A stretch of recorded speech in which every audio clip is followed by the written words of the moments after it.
கருவை கலைச்சிட்டா அவ பஞ்சாயத்துல அவ சுப்பு தன்னை கெடுத்துட்டான்னு வசந்தியால எவிடன்ஸோட பேச முடியாதுல்ல. அதனாலதான் உங்க சித்தி வசந்தியோட கருவை கலைக்கிற திட்டத்தை போட்டிருக்காங்க.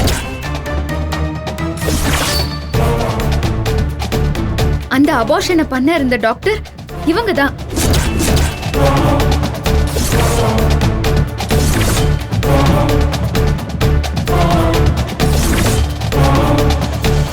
உங்க சித்தி இவங்களுக்கு பணம் கொடுத்து வசந்தியோட கருவை கலைக்கிறதுக்கு ஏற்பாடு பண்ணிருக்காங்க. அந்த உண்மையை நான் அப்பவே கண்டுபிடிச்சிட்டேன். ஆனா அத அப்பவே உங்க எல்லார்கிட்டயும் சொன்னா நீங்க யாரும் நம்ப மாட்டீங்கன்னு எனக்கு தோணுச்சு. அதனாலதான் நான் உங்ககிட்ட சொல்லல.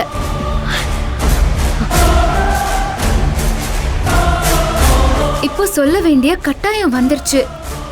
ஏன்னா நான் உங்க சித்திய தயவு செஞ்சு திருந்துங்க, நல்லவங்களா மாறுங்கன்னு எத்தனையோ முறை வார்ன் பண்ணேன். ஆனா அவங்க நான் சொல்ற எதையுமே ஏத்துக்கல. அவங்க எப்படியாவது திருந்துவாங்கன்னு தான் நானும் வெயிட் பண்ணேன். ஆனா அவங்க திருந்துற மாதிரியே தெரியல. அதனாலதான் இப்போ உங்ககிட்ட அவங்கள பத்தி சொல்லி எச்சரிக்கை பண்றேன். நான் சொல்றதுல நம்பிக்கை இல்லைன்னா இவங்க 2 பேர்கிட்டயும் கேளுங்க. சித்ரா, நீ தாரணி கிட்ட சொல்லுமா, கண்ணாடி தூள் போட்ட நீ கேப்ப யார் சொல்லி நீ தாரணியோட பேக்குள்ள வச்ச?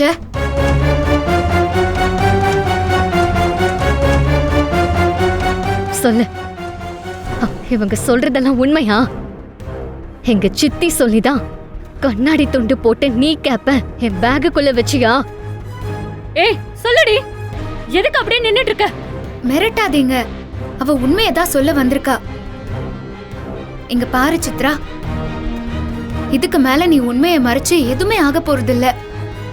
இது இவங்க சித்திய பத்தி இவங்க தெரிஞ்சுக்கணுங்கிறதுக்காக மட்டும்தான். மத்தபடி உன்னை காட்டி கொடுத்து உனக்கு தண்டனை வாங்கி கொடுக்கணுங்கிறதுக்காக கிடையாது. உன்னை யாரும் எதுவும் பண்ண மாட்டாங்க. நீ உன் மனசாட்சிக்கு விரோதம் இல்லாம உண்மையை மட்டும் சொல்லு. அது அவங்க சொல்றதெல்லாம் உண்மைதான்.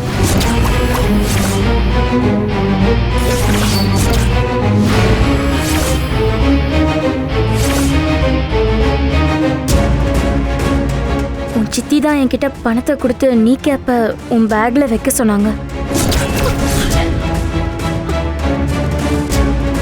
கடவுள் மேல ஆணையா இதுதான் உண்மை.